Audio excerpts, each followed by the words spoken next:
We have a student loan debt problem that mirrors the housing bubble. Loans were given out freely for a supposed good investment, now going unrepaid.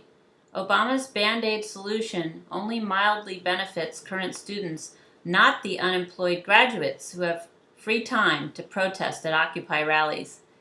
If we were lied to about the so-called job creators who still aren't stimulating the economy, regardless of the fact that their tax breaks were extended, how do you propose to fix this problem of unemployment that so impacts our educational system?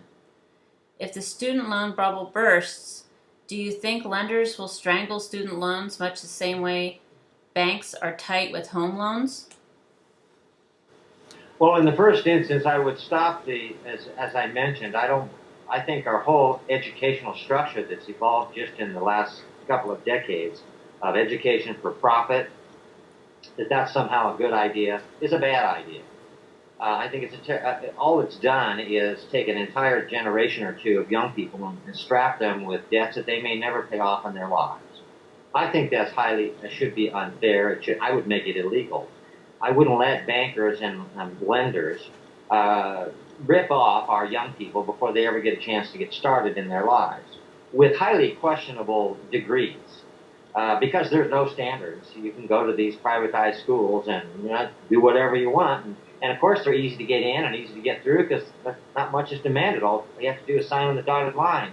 But how many of our young people are equipped to deal with these charlatans? And the answer is not many.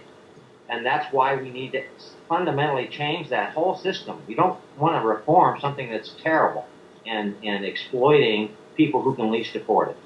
Now, when you talk about the bigger question of employment, that's a huge issue.